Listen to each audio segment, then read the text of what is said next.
Hey guys, Daniel here with Stuff and Things. Little us time to discuss a subject I'm quite passionate about. Killer robots. And why maybe they aren't actually too bad.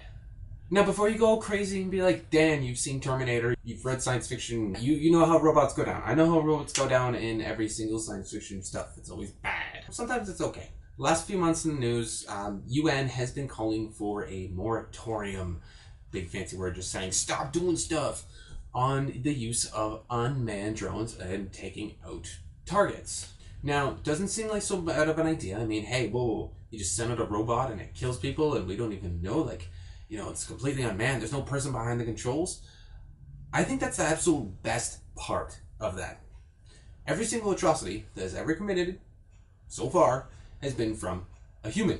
From a human behind the controls or throwing the spear, the arrow, the lance, everything. It's always been humans with our emotions, with our passions, overriding all good judgment and just killing people.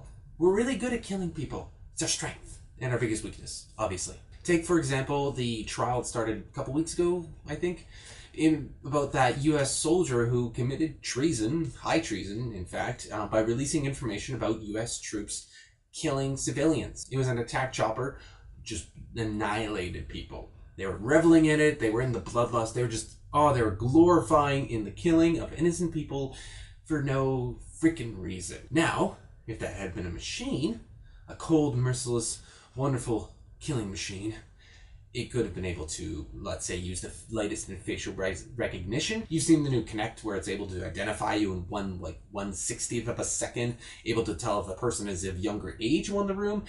This is all just on the civilian market. This is what a person could make and a person could buy. Imagine what DARPA, through all their contracts, has come up with. What other kind of advanced tracking abilities they might have come up with to actually install then in these unmanned drones. A person can very easily make a mistake.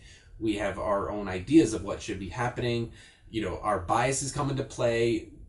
Case in point, any sort of police lineups are completely useless because people will just either be influenced by the cop on what decision to make, or they'll just make it up on the spot. Now, you're a soldier. Sure, you're a trained soldier. You're trained for various things. You're trained to kill. You're trained to do all this. But you're still human. You're still fallible. Not saying killer robots wouldn't be infallible. Obviously, again, a person would be behind the scenes, monitoring, designating the targets, but you let the machine do its thing. It will use its cold robot brain to decide what is an actual target and what is not. Anytime you have these strikes, it's always a person guiding the machine that he sees something, he thinks it's the proper target, he launches the missile, and bam, a car blows up that it just had a bunch of average Joes in it. If it was a robot with some crazy AI, again, who knows what the hell DARPA is actually coming up with, it could have maybe realized that that target was not correct. Way faster than a human could. We have so much more to us that it's very easy for us to lose focus, for us to even to get too focused. I think that this is actually in the proper step because we're looking at an ability to unleash the maximum amount of violence against an enemy with the least amount of collateral damage. No human emotion getting in the way. No stupid ape brains wanting to just smash the other monkey in the skull. No.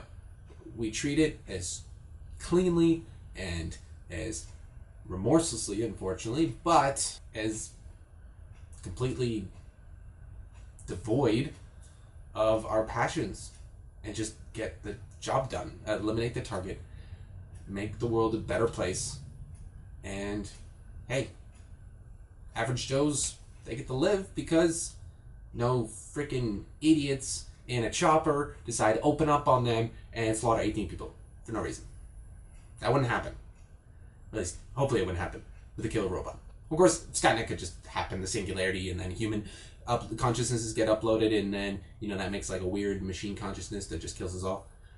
That's a possibility. Obviously warrants further investigation. Moratorium is not the answer.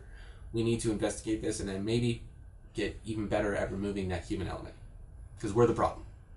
We're the killers. We're all killers. So guys, I'd really like to know what your opinion is on this. You have had mine. I would love to have yours. If you think I'm just freaking lunatic, then yeah, I can actually trust killer robots with protecting our freedoms. Let me know in the comments down below. And of course, if you like what you've seen, don't forget to hit the like and subscribe buttons, and we'll check you out on the next video.